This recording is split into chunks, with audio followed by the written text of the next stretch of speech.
Welcome to More For Me by yours truly, Kat Necole. What up, homie? What's going on? What's good with you? I hope that you had an amazing week last week and that this week is going to be even better. As usual, if things are not well, my prayer is that they would get there and that you would have the peace and comfort of the Holy Spirit as you traverse towards that place. So this week, it gets special, guys. It gets so special. We have another More For Me Journeys. That means we are interviewing a guest today. And where are my manners? Pardon me. Welcome to the show. If this is your first time, we want to welcome you to the homieship. If this is not your first time, welcome back. This is where we gather to talk about my experiences, past, present, and even those that are yet to come, and how I am journeying and navigating the waters towards, the destination of more that God has for me. But the great news is God has more for you too. So we can accompany each other on our journey, become a homie, ride this homieship as we all, again, move towards the destination of more that God has for each and every one of us. How can you become a homie? I'm glad you asked. Right down there, click that button. You want to click the subscribe button and make sure you turn on your notifications so that you are aware every week when the new content drops. That's on Tuesdays for your eyes and your ears. And it will be a privilege and an honor for you to be there every week to join me and the rest of the homies. Now, it doesn't matter what platform you're listening or watching on. You can subscribe, but I also would like for you to share, comment, rate, and review the episode. This week, we're digging right in with the love of my life, Mr. French Thompson III. So I hope you enjoy this episode. Now let's dig in. All right. Welcome to another episode. It is always a privilege and an honor to come before you. But like when I get to do the More For Me journeys, it's a different level of privilege. And today, no different. I am joined in the studio, literally in the studio, with the three and only, the Mr. French Thompson III. All things fine and gentry. And I'm excited. I don't know how much introduction he needs. You guys met him before, but I'm going to let him say a few words. Mr. Thompson. I just want you all to know that there has been no script provided here. Really? So I just welcome. I was going to welcome, introducing to my podcast, but this isn't that. More for me. This is More For Me. I'm glad to be here and glad to be a part of this journeys. I've recorded so many in the background. I'm kind of nervous about how she'll dig into my journey, but I am here as her humble servant. That's what's up. So as French already alluded to, normally there's a bit of preparation and planning associated with these More For Me journeys. But he's getting some special treatment. No preparation. So this here plane is going to go. Oh, wait, what do you call it? French's family has this thing. They call it Aimless. And it's when they just go out, they may drive around, hit the town, and whatever happens. They experience it. So we'll call this episode, maybe it's sort of like Aimless, and we're just going to see where we end up. How does that make you feel? Well, that's interesting because you don't like to go aimless at all. So it's like I did it for you. This is for you. Making you more for me. And where's more for me? There's more for you. There's more for you too. There's more for everybody. There are a couple topics that kind of came to mind and heart that I wanted to dig in with you. But really, more. Let's start with, tell us more about what it is that you think God has for you, right? So whether or not it's far in advance and you really know the essence of your purpose, your calling, your destiny, and or if it's just even the nearest more that you are journeying towards. Tell us about that. That's a loaded question.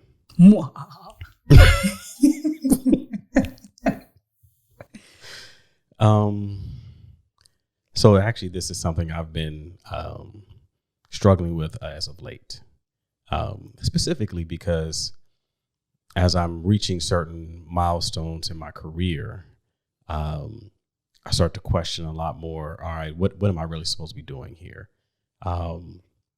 As far as being an example or a representative in the marketplace for Christ, or is it what I initially thought my career path would be, the gleaning all of this information and knowledge from the secular world or the work world, and being able to take that into ministry, not necessarily like vocational ministry, but being able to transfer that over to a way to help grow the church universal, or our specific church.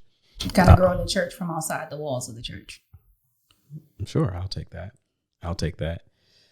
So, I think for me right now, the way that I am processing it is that it's kind of a be patient mindset, that there's so much more to learn and glean.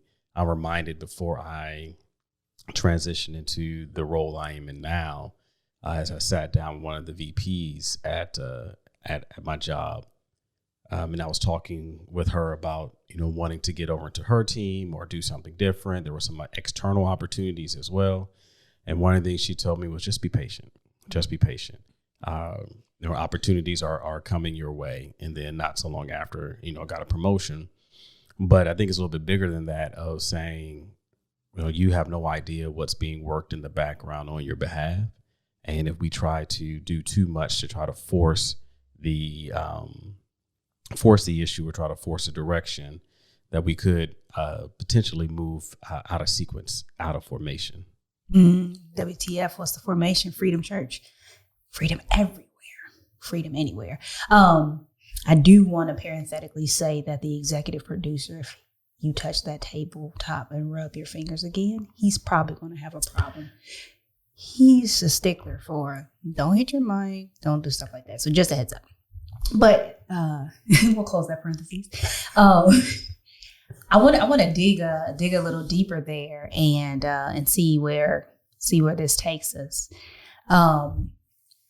What would you say in this season, even though I respect what you just said in terms of waiting patiently, and that's a process and a challenge for us all in life, but what do you feel your biggest call or draw is right now? So is there a particular theme in life, a specific area, a topic, a whatever that is like drawing your attention, your heart? Like, what's calling you? You come up with some hard questions today. Maybe these are things that we should have discussed prior, so that I might be able to have a more formulated answer, but you're just going to get raw thoughts right now. That's what we want. More for me, more for you. So can I say one thing? I think so this is actually very intentional, not just because I didn't feel like sitting down and coming up with questions, because it would be a little bit more difficult to come up with questions for my husband. And I didn't want to put too much thought into it and overthink it. But I think there's an opportunity for me to learn more about you and what you're thinking in this season. But for people who know you or know of you, I think that there's a perfect package. As we mentioned, kind of like all things fine and gentry. One of the things that people say a lot about French is like he has it all together. It's just I don't want to call it perfection in terms of like arrogance, but there's little error, there's little need for improvement, and really kind of like that all together. So as we process this, I'm hoping that vulnerability and these raw conversations, or this raw conversation, kind of dispels that you're just a person, still a great person. And I'm an emperor with no clothes. That's exactly what it is. I just want people to see what I see. This dude. No, you're still an amazing person, but that just like the whole show, right? We're all on some type of journey and a work in progress as we head towards that destination of more. So I'll turn it back to you. Go ahead. I think the original question was call. All right. Okay. What I'm being called to right now. Mm-hmm. Two things. I think one is humility, and not that I was coming from a position of pride that I needed to be humbled, but more of, hey, there's a lot kind of going on here. And because a lot of the projects I'm working on at work are long term. I mean, we're talking projects that are decades in the making. And some of them won't be done in a decade, right? We're working on $1 billion stuff. And so, whereas for me throughout my career, it's been a lot of, here's a challenging project, power through it, even if it's multi-million dollars, et cetera, power through this thing. And boom, we're here. We high five at the end. We go on to the next. The projects are getting much more complicated, much longer lead times to be able to make things happen, which then slows me down to be more methodical, take an opportunity to rethink the path and the plan. I remember one of my leadership development processes I went through at work. One of the focuses was to slow down to go fast.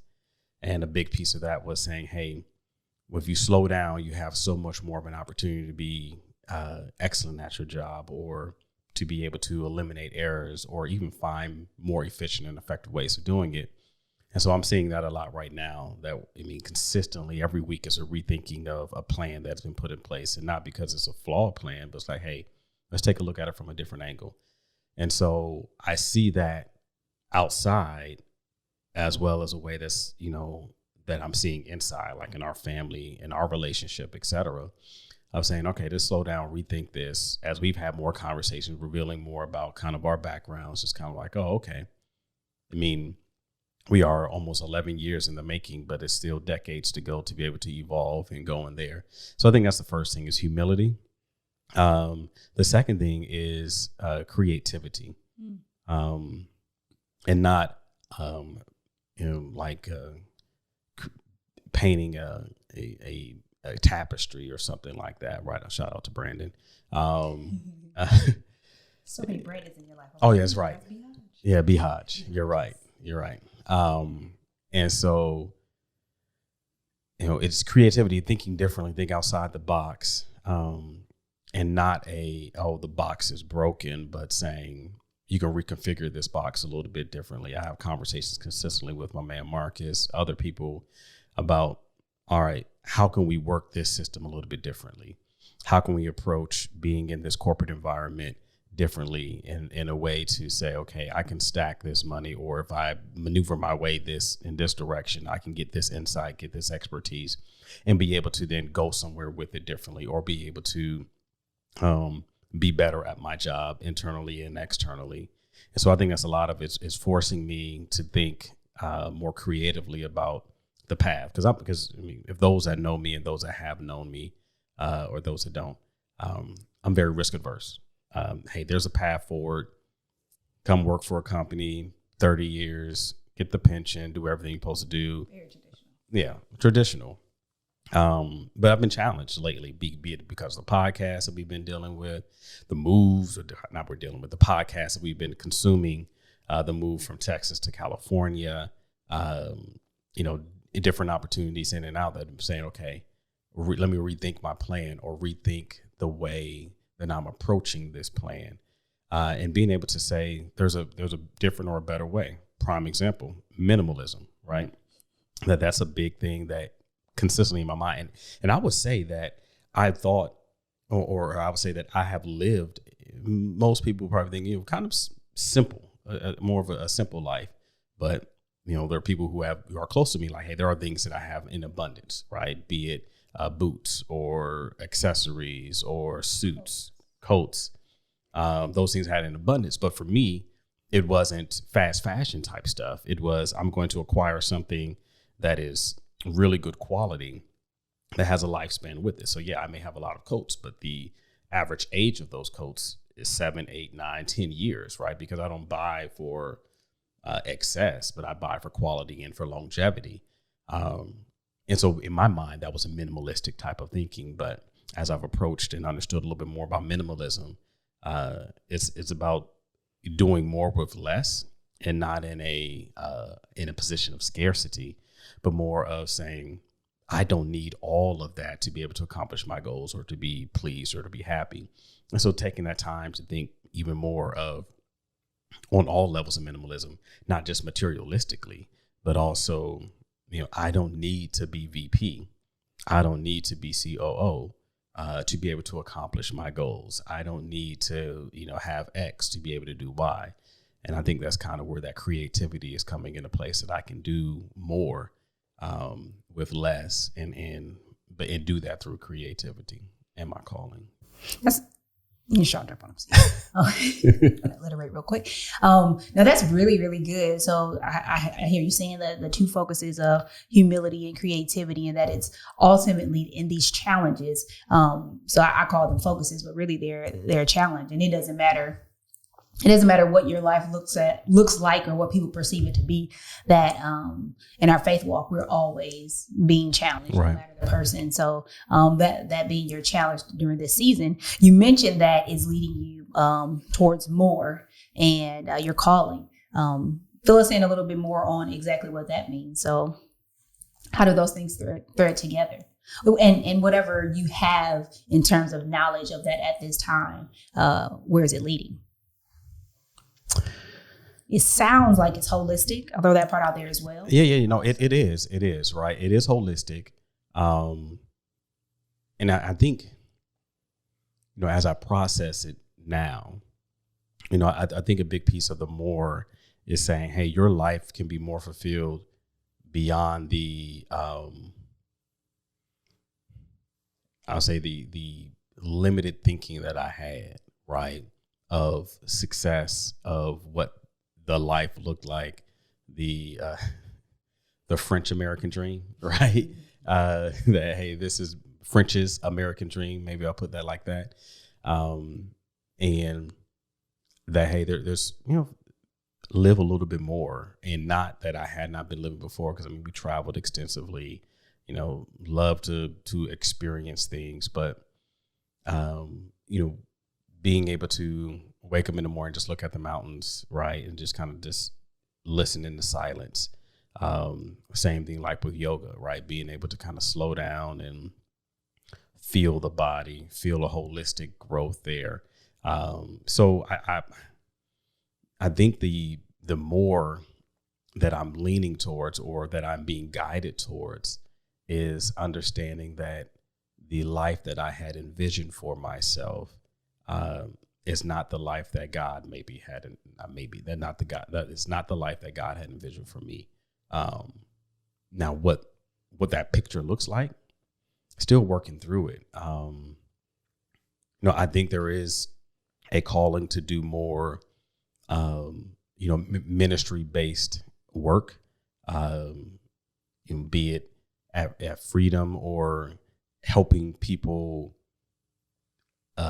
become who God has destined them to become, using the skills and gifts and the exposure that I've had over the years, right? So I'm thinking about sitting down with certain people, friends and mentees and stuff like that, saying, okay, I see what you're dealing with here, but let me explain what this looks like on the other side of the table, right? From being in corporate America for 15, almost 20 years, right? Being able to say, this is what this really looks like, or being able to leverage the experience to be able to problem solve things that may seem a quagmire for some, but you may be able to say, hey, I've seen this before. I've managed projects before. I've seen different levels and pull these things together. And that's where I'm being positioned and directed. The other side of it, though, is being pulled more from a family perspective, right? So like dealing with you and the kids, working with, our parentals and our siblings, being able to say, okay, where else are there opportunities to be better, to be more engaged, and kind of, rethinking the mindset. I'll be honest, the way I was raised is kind of like, hey, you do what you're supposed to do in this house. You go off and make a life for yourself. Not necessarily saying, hey, see you guys later, but yeah, see you guys later. We'll go do what we need to do. And so taking a step back to slow down and say, okay, there's still a calling or a connection back to the foundation, or a foundation, and being able to live more holistically in that way. I think that's some of it. That's good. That's some good stuff. There are a couple things that you said in answering the last question there that were intriguing. One of the things was slow down. You mentioned slow down a couple times. And as the executive producer, you are definitely familiar with that being a theme in this season. I've been talking about the past several weeks just about how I've been slowing down. So thematic for Team Thompson, for the family as a whole. But speak to what your experience has been like in the slowdown process, because life didn't slow down. I know a lot of people say, you know, COVID slowed things down a lot for them, but I don't think life slowed down for us. Yeah. But when we moved to California, there's definitely a slowing down so that we can stop and see and appreciate God more. And that's how he's moved through creation, through people, through relationships and other opportunities and privileges. And sometimes even some of the difficult circumstances that we've had to navigate. So speak to what that slowing down looks like for you. So I'm currently reading a book called Emotionally Healthy Leadership. And shout out to the Freedom Leadership class that's going on right now, Freedom Leadership Institute. And a part of one of the things that the author had talked about was, you know, that oftentimes we are human doings versus human beings. And so I think in Texas, we were doing a lot, not necessarily in a bad way, because I think we had more balance, I would say, there, because we had outlets. We had the ability to, hey, you know, have a babysitter that's completely comfortable with the kids, that we're completely comfortable with, right? So it's truly like, hey, we want to take the night off. We want to do this type of stuff. You have that balance. They had a really good school that gave them everything they needed, church and all that stuff. So we had balance, but we were still doing a lot. And so, you know, we've definitely slowed down here because we haven't had the ability to do other stuff. And plus, you got COVID, you just can't go out and do things. But for me, some of that, what I see is, as I am traveling still, although a little bit less, although it's going to pick up, but being able to, like, as I am navigating around, like especially being in the Central Valley of California, there's so much just farmland. I've always had this affinity somehow, I don't know why, to farmland and agriculture. And so it is driving through there and just kind of watching the cycle of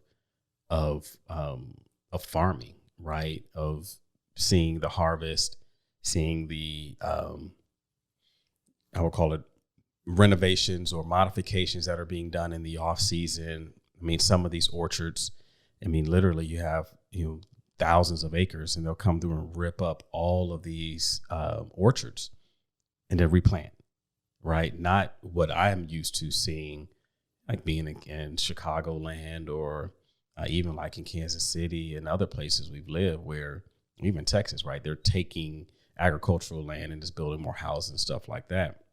But no, they're out there, you know, after they've gotten the yield or productive yield, they come in and rip all that stuff up, put nutrients back in the soil and replant the same type of crop, but they're working through that. And so, you know, I think that's an opportunity or something that I've started to see a lot here. It's like, hey, you still have this fruit that you need to produce, but the method or the tree that you've been producing from for the last season, however long that season is, needs to be ripped up and then replanted. You know, the tree needs to be replanted to be able to produce fruit and more abundance and everything like that. So I think that's kind of a great analogy of what I'm seeing is like, hey, some of the things that we've been doing, again, being fruitful, doing all these things, but all right, opportunity to kind of settle in, rip up the orchard, replant, and then become more productive on the back end of it. And I think as I think about that, that's kind of where I'm seeing that slow down. I'm seeing all of that come into place to say, all right, rip up the last 10 years of the marriage, right? And not in a negative manner, because again, in this analogy, you replant and you be able to go from there, but rip up nutrients back into the soil. Yeah. Rip all that stuff up, recalibrate. Our word for this year is unity, right? Mm-hmm. And then be able to be more productive in the next decade. stuff on the job, of being able to shift that thing around, get replanted, rip up kind of your past things that you've been doing, and then be more productive in this season. And I think that's kind of where things are as I kind of process it right now. I love the way your mind works, because like as you started with the analogy of agriculture and looking at farmland, my next question was going to be, go ahead and let us know how that translates right into your life. And you just spoon-fed that right over. So good job, Mr. Thompson. Silver spoon or Family Dollar fork? Who gave that man social media?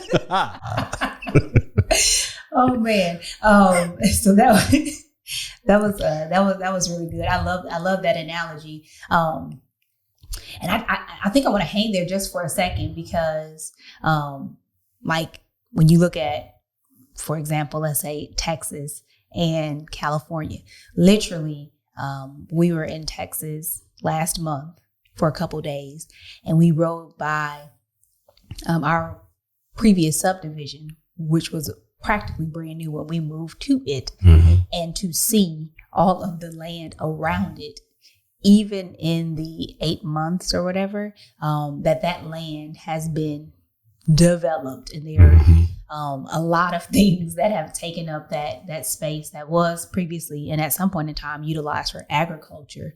But the notion that the tearing down of something doesn't necessarily mean complete destruction, or it's the end, right? It's not necessarily permanent. So you can tear down, but like you said, from the agricultural perspective, and you can tend to the soil, put the nutrients back in to build up, you're strengthening. I think that's a bit of what we are enduring and having the privilege to go through and experience in this season, so that something else can be planted and it can grow and be as fruitful or even more fruitful. That's a really, really good one. I don't want to glaze over that one, because there may be there are things that we have experienced and we will experience, but definitely for the homies, that there may be something that you're going through like right now, and that what may seem like it's being torn down or is just not what you anticipated or envisioned it to be, that it doesn't necessarily have to be that. And there's an opportunity literally for more in every single thing that we face, but it's about our ability and our ability to receive the perspective of how God is choosing to move and work in and through us, that you then see that, hey, I was being strengthened. Nutrients are being put back into this foundation, which agriculturally is the soil, so that something else can be built up so that it can grow strong. And I love that. I love that. Thank you for sharing that. It's been new to me as I've kind of processed through that. So it's a lot to kind of digest, and then try to allow for that to manifest itself in you, so you can receive it, because you can resist it, right? You can resist it, or you can try to plant something else that's not meant in that soil, right? But you have to be willing to be kind of shuffled and tore up in order to be kind of replanted and grow from there. And so I think it'd be a great time for a commercial break, if you don't mind. You want to take a commercial break? I would like to. I'd love to. All right. And we are back from our commercial break. And so I wanted to dig a little bit more. You keep digging. Oh, I don't know why the chain gang. Maybe it's because you're a railroader, technically. That just popped in my head. It's a bit comical. Yeah, but they weren't actually digging, right? They weren't digging. They were digging. I don't know why it popped into my head, but I've been working on the railroad. I'm pulling it together. You see that? Got it. All right. You're not really pulling it together. All right. So I do want to dig a little more. You have, let's stick with the agriculture, right? So you have trees that were producing fruit, but they're no longer producing, what did you call it? Active yield? Yeah, well, they weren't. Yeah, they weren't as productive, as fruitful as they can be, right? And so you have producing, you're fruitful, declining productivity. You have something being torn up, You have nutrients being planted back into the soil. You have something new being planted. You have the waiting period. You have growth. And you have new productivity. We'll call those the phases that I'm thinking. Okay. Good luck keeping up with that. But where do you think you are now? Has it been torn down? And I just want you to answer this question without too much explanation. But what phase am I in? What phase of that 85-step process I just explained, do you think you find yourself right now? I think in some areas I'm between torn down and replanted, if that makes sense. So like different parts of my life, I can be in different phases, but I'm definitely in the replanting season holistically In the replanting season. So nutrients already in the foundation or the soil. No, the soil. Yeah. I distinguish between those. So I'm going to take a step back. Since I know I had like 85 of those, I broke that down into so many steps. Nutrients being planted. Is that good? Nutrients being planted for 200, Alex. Rest in peace. Okay, so you're the nutrients being planted phase. Is it comfortable? Is it fun? Is it challenging? Like, tell us, what's this season like? What could one expect? Now, it may not be identical to your process, but what could one expect in the... I think when nutrients being planted, then you're working out new ideas as well as, when nutrients are planted in any type of soil, a lot of things want to sprout up immediately, right? Just like when it rains. When it rains, anything that was in that soil, the weeds will grow, all that stuff wants to come up. And so I think right now is shuffling through what is, weeds or other stuff that does not need to be there, right? Taking all of it in and then realizing what's the good plants to be grown out of this, or what's the which of these things that have been sitting in the soil right beneath the surface are ready to go versus ones that need to be plucked out. Let's talk about that plucking, right? You like, really? You gonna keep on digging? This interview is going amazingly well. I think I am having a good time. I stayed up on Friday night and I watched Oprah interview Meghan and Harry, and I am feeling encouraged. Got my Larry King on, and this boy, world's greatest interviewer. Let's get it. That's a lot of pats to one's own back, but I'm just saying. Anyway, what about the plucking, right? So it's pretty easy to keep rolling with this analogy, right? So as a child, I remember bringing in dandelions to my mom, and one, you kill a flower when you pull it up, but I'm like, hey, let's put this in some water. This is beautiful for you. But a dandelion is seen as a weed and undesirable, right? So you have all these things that pop up, but some of them may look pretty, but they're not really valuable or worth keeping. And we're going to say, in your opinion, not necessarily in the eyes of the world. Right. But you have some that just look like weeds, and it's like, nah, no good. And then you have what is beautiful and fruitful and what you want to last, your perennials, like come back every year. Right. So that's why I said, let's talk about the plucking, because you have all of these things, but how are you distinguishing? And with, in a general, you can generalize, like, what are some things that you're utilizing to help you distinguish? What do I pluck? Yeah. The first thing that I've been kind of processing is reducing the amount of nutrients that I'm pouring in. All right. So, we've had conversations about, like, there's so much content out here, right? So much. And it's good stuff, right? Different podcast folks, different, TED Talks, different books, etc. It became overwhelming, right? It's all good. It's not bad stuff. Too much of anything. Yeah, but it's just, and so when we're taking in all of that content, all of those nutrients, essentially you become so fertile that anything can grow, right? Yeah. If that makes sense, right? Yeah. And so that's been the first thing, is to kind of slow down what I'm consuming, because I just can't do enough. I can't do anything with it. It's just too much. The second thing is processing through some of the ideas and concepts, initiatives, creativity that's coming to the mind, right? So for example, for our house, we're like, hey man, we can really invest in real estate.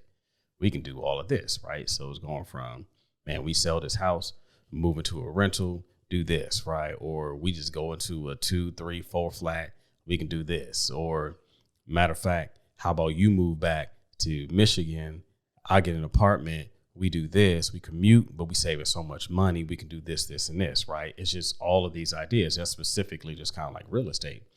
But being able to now methodically kind of walk through and say, okay, what's really feasible?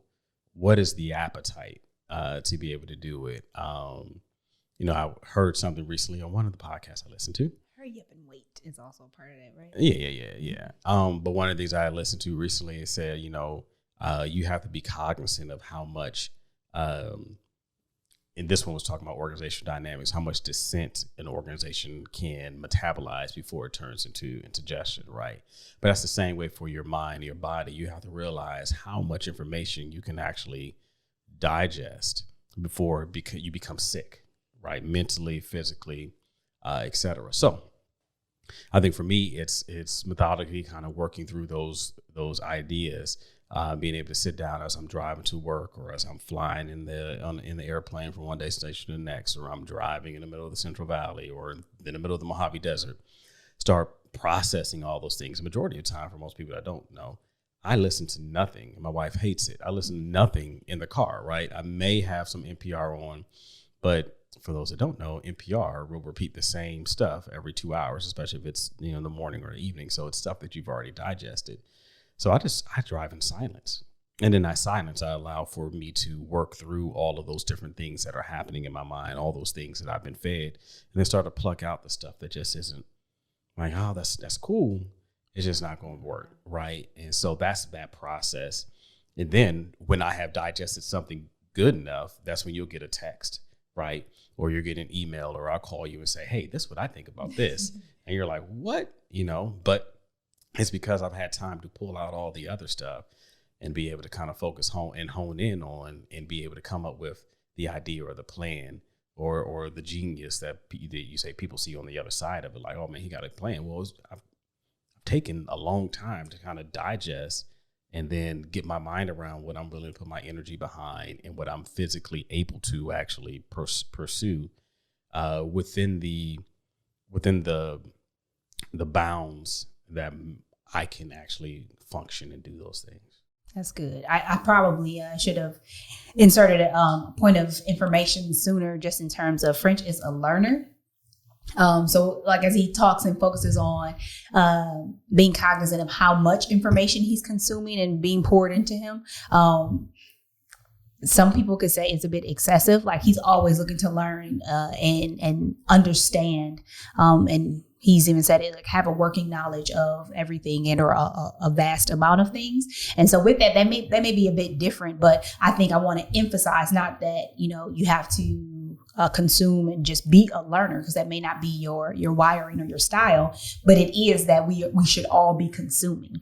Yeah. So there has to be something coming into us, whether through our eyes, our ears, but that's coming in that has the potential to build us up, to strengthen us, to put nutrients back into that soil or the foundation so that it can be ready for the next seed that's going to be planted, and so that it can do what it's supposed to do, grow and be fruitful.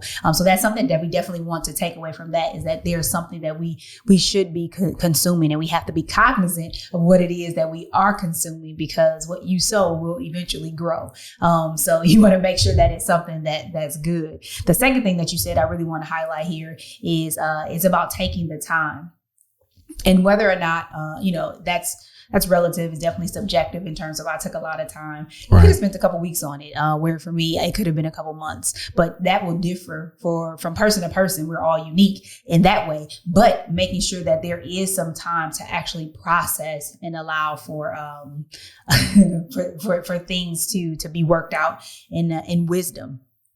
One of the things that I did a post the other day, and it's like experience isn't the best teacher. Right. And Yeah. I said that because really sometimes there's wisdom. Most of the time there's wisdom. Sometimes we do have to experience some things. That's a part of our journey. But sometimes there's literally just wisdom to be able to go to someone, to seek God, to turn to the word of God that's already disclosed to us what should be done and or what is more of a strategic maneuver for us in our life and in this season. Like, what is it exactly that we should and or can be doing? But that literally takes time. So thank you for walking us through that. Yeah. I want to give you an opportunity to put a bow on it. You always say how I like to put a bow on it, but I've noted that almost everything you said, you put a bow on. So there must be a lot of bows in this house. But There's some bows in this house. some bows in this house. That was ignorant. Hilarious. I love it. See, you're here for it too. No, Yes, you not are. at all. Yes, you are. That will not come out of the episode. You are here for it. But how would you put a bow on it as we look at your journey, right? Yeah. While this interview has been a bit aimless, but very intentional. And I think the same can be said about your life, right? It may seem aimless, but it's all very intentional and headed in a direction. That's good. So what would you like to share as your parting words with the homies? So the bows in this house that I need to find. I think one of the things when you were kind of talking, one of the things that came to my mind is that you can't produce, right, without stuff being put in, right? Essentially, like you said, you can't reap without sowing, all those types of things. And so for me, kind of in this season, as I'm going through what would traditionally be like considered like a midlife crisis, because, and the reason I say that is because the average lifespan is somewhere between 70 and 80, right? And so if I am roughly in that same age, then I am halfway there. So it's not a midlife crisis, but a midlife reckoning. That sounds so negative. More of an opportunity to kind of rethink and reshape and recalibrate. I like that. You can call this episode the recalibration of French Thompson. But I'm not. So let's keep going. And so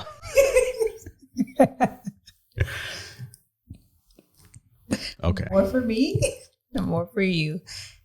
Continue. Yeah, so I would say that this is an opportunity for me to kind of get poured into a lot more so that I can be a better conduit and be better at what I believe that is a part of my calling, or at least what has been revealed to me as part of my calling. And so, looking forward to seeing what else is being planted in this soil, intentionally planted in this soil for me to be productive and be able to produce meaningful work, meaningful output, meaningful fruit.